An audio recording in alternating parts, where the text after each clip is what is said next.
Hi, welcome back to another video. This is Sir Eman, a public school science teacher. In this video, we will continue our discussion on circulatory system.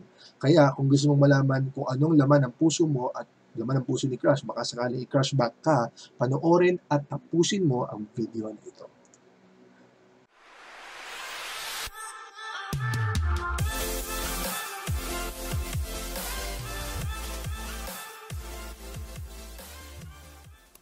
Before we begin with our discussion, I want you to again take note of these important reminders as you watch this video.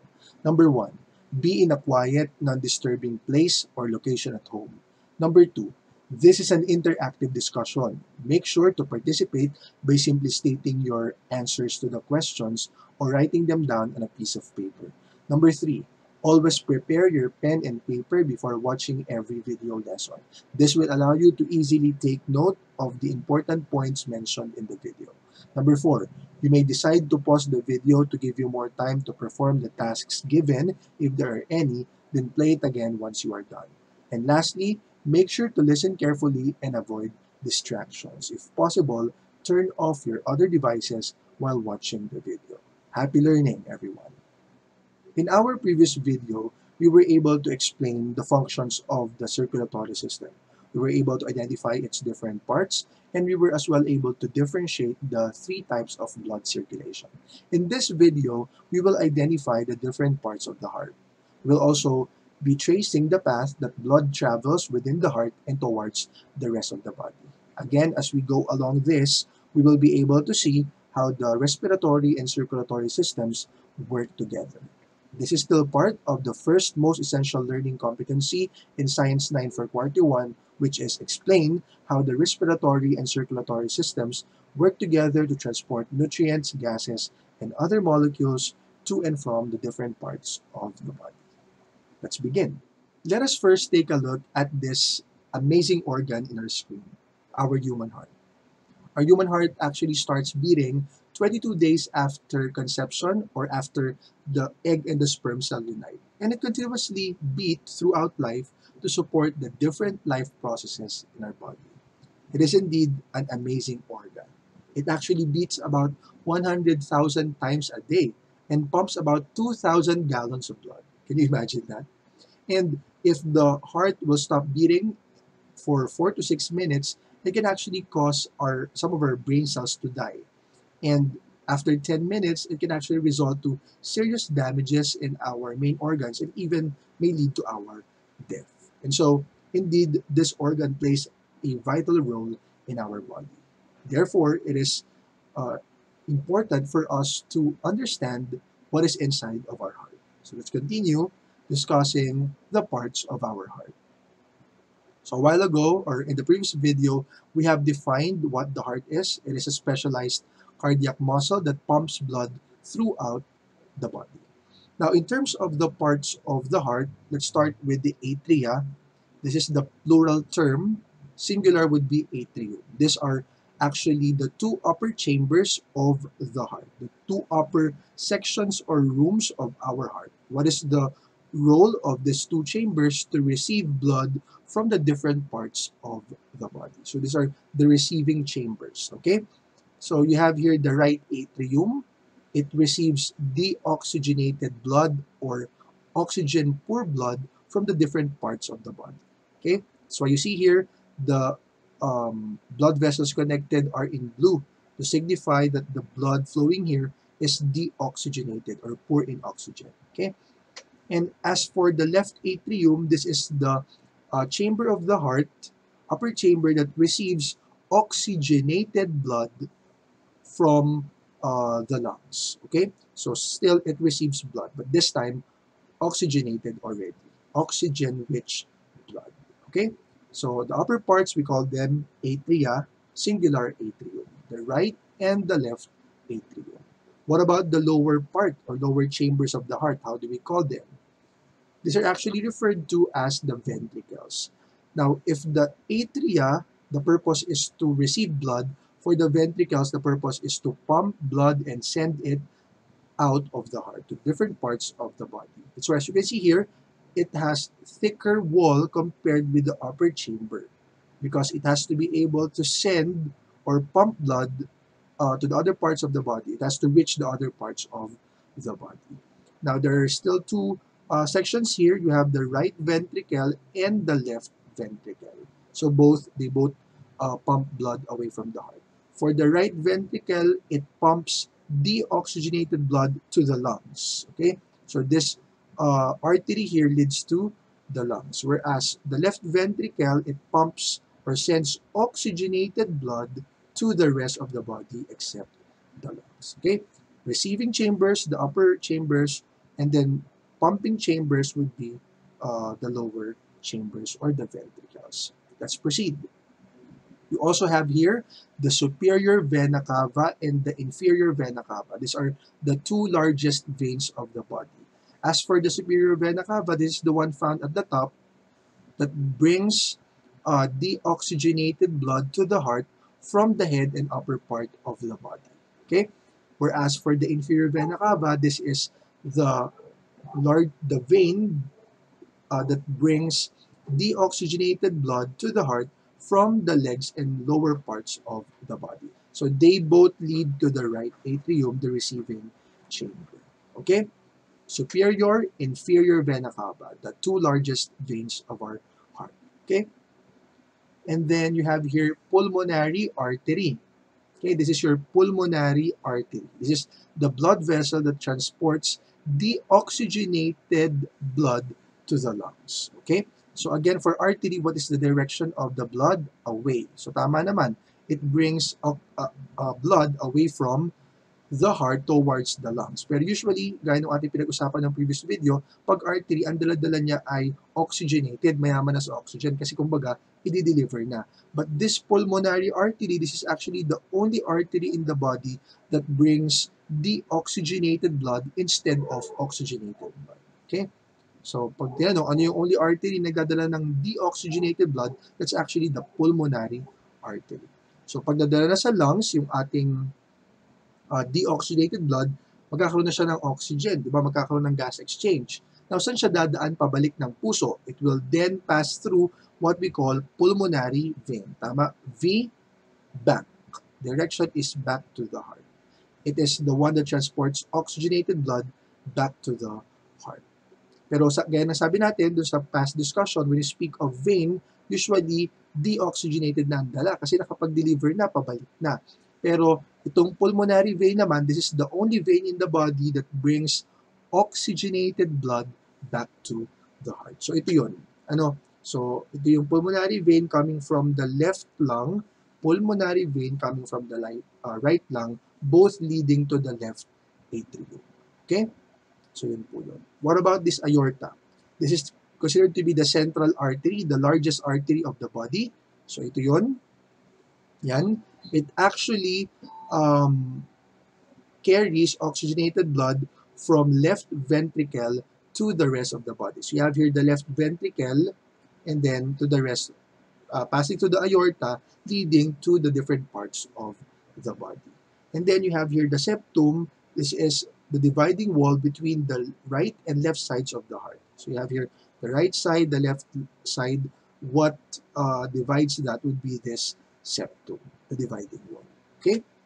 Then you can also see here these structures we call valves. So what is the function of these valves? These valves actually prevent blood from flowing backwards between each atrium and ventricle. Okay? So it prevents the backflow of blood because that will damage the heart. Okay, so that's why there are these structures found inside the heart. So there are actually four. You have the tricuspid valve, the pulmonary valve, the bicuspid or mitral valve, and the aortic valve. The key to remembering this would be knowing where these valves are located. Okay, so as for the tricuspid valve, this is found in between the right atrium and the right ventricle. So it prevents blood from flowing back to the right atrium. You have here the tricuspid valve. Next, pulmonary valve. So as for the pulmonary valve, this is found between the right ventricle and the pulmonary artery. Basically prevents the blood from flowing back to the right ventricle. So you have there the pulmonary valve. No? So, yung kadikit ng pulmonary artery. Next, you have the bicuspid or mitral valve. This is the valve that is found between the left atrium and the left ventricle. And the valve that separates the aorta and the left ventricle, you have there the aortic valve. Okay? Balikan natin. You have the tricuspid valve, the pulmonary valve, the aortic valve, and you have here the mitral or the bicuspid valve. So far, we were able to discuss already the different parts of the heart. Nakita natin kung ano talagang laman ng ating puso. Well, aside from the blood, it has these different structures. Nevertheless, in this first part, we were able to see that indeed, the respiratory system and the circulatory system are working together. Okay?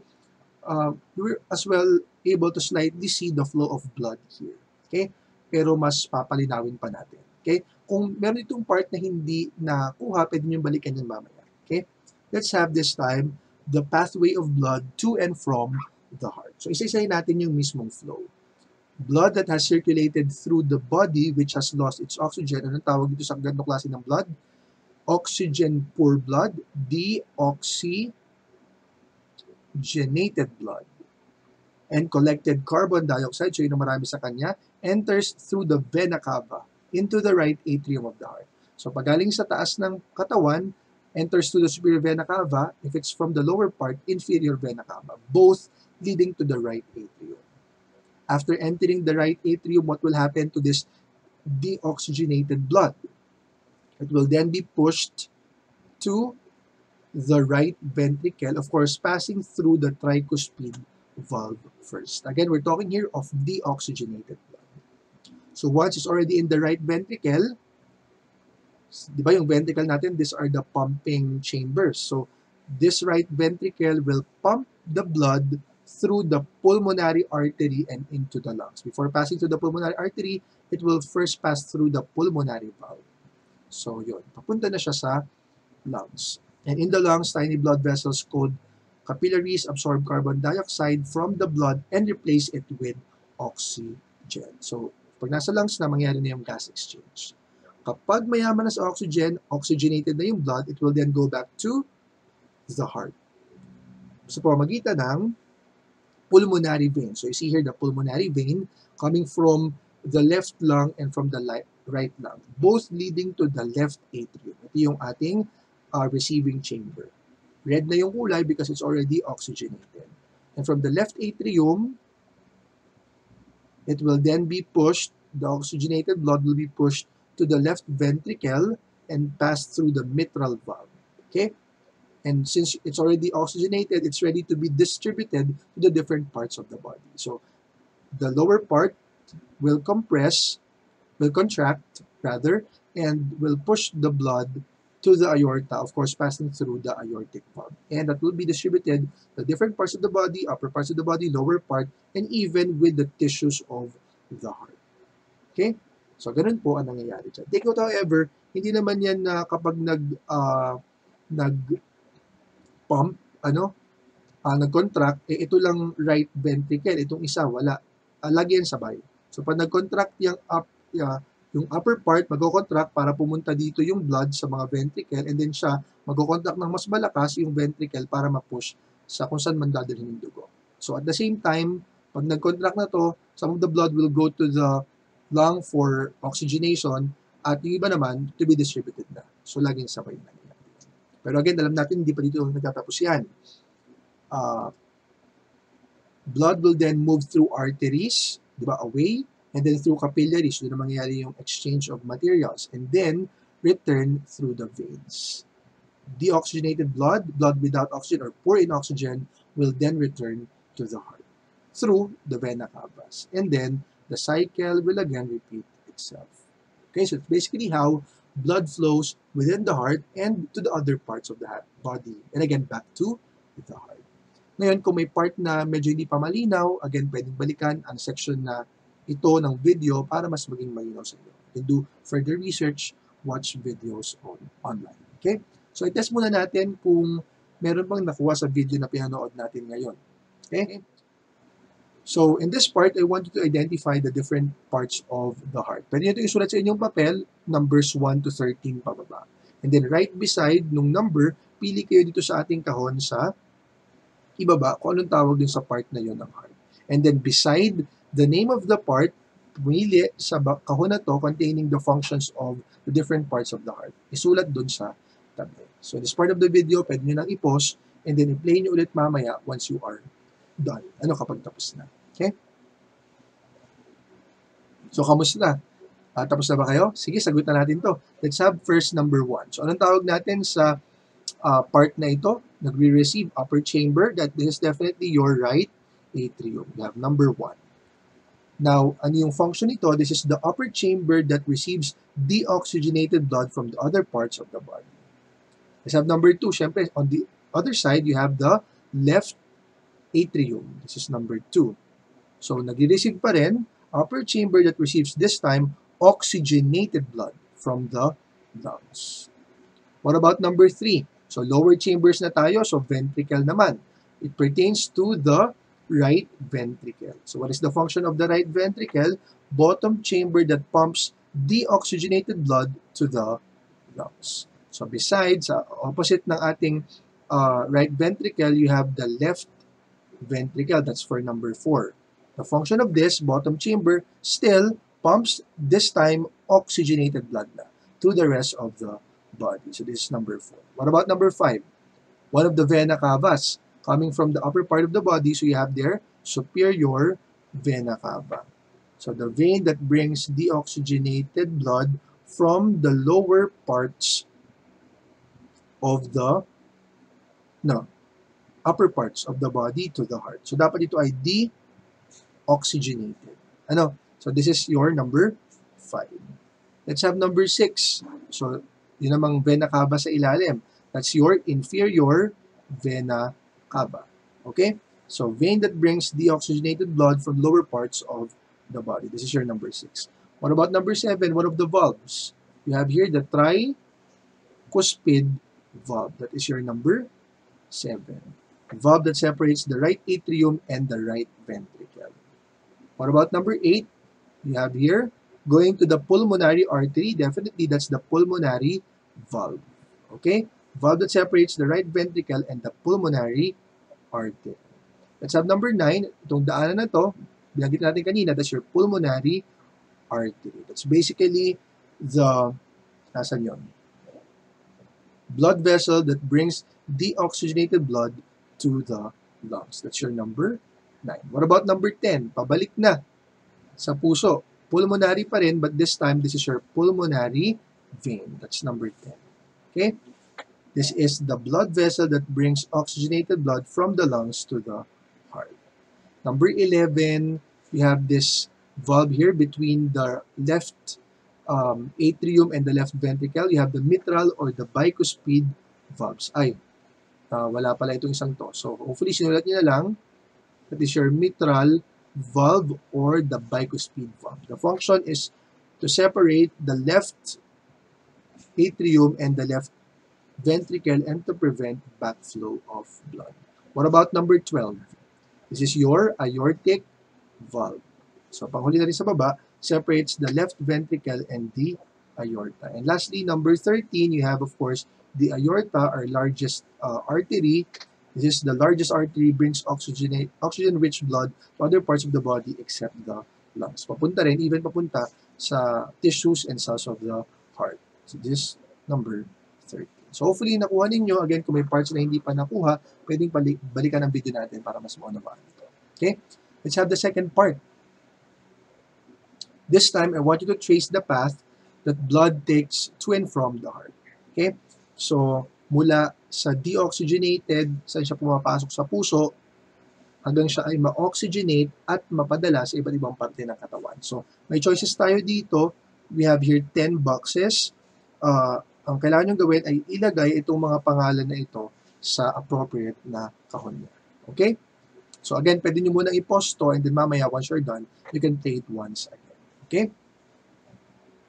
Now, tapos na ba? Let's find out the answers. Tingnan nyo kung tama yung inyong mga sagot.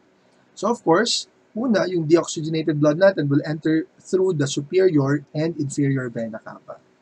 From the superior and inferior vena cava, it will reach the right atrium. The right atrium will push the deoxygenated blood to the right ventricle, passing through the tricuspid valve. Okay? And then, from the right ventricle, it will be pumped to the lungs. Of course, it will pass through the pulmonary valve first and then leading to the pulmonary artery. Sa lungs, doon na siya ma-oxygenate, magkakaroon na exchange of gases. So from the lungs, oxygenated na, babalik na yan sa puso through the pulmonary vein. Pulmonary vein which is leading to the left atrium. From the left atrium, di ba siya yung receiving na chamber, oxygenated na, ipupush na naman yon sa left ventricle, passing through the bicuspid or the mitral valve. From the left ventricle, oxygenated na, ready na ipadala sa iba't ibang parte ng katawan, that will pass through the aortic valve, leading to the aorta, and then to be brought to the different parts of the body. Okay? And then kapag deoxygenated na, babalik sa veins, babalik ulit sa superior vena cava, and then the cycle repeats itself. Okay? So basically, that is the flow of blood inside the heart and the rest of the body. So hopefully, this video has helped you to better understand itong two-part na discussion natin sa circulatory system. Nawa nakatulong sa inyo to understand the function of the circulatory system, its different parts, the types of circulation, the parts of the heart, and the flow of blood inside the heart. So, maraming salamat sa inyong oras, and hopefully dun sa mga hindi pa nakakapag-subscribe, mag-subscribe na sa ating channel at i-click yung notification bell para every time we upload, madali nyo makita. So again, salamat sa oras and see you on our next video. Goodbye.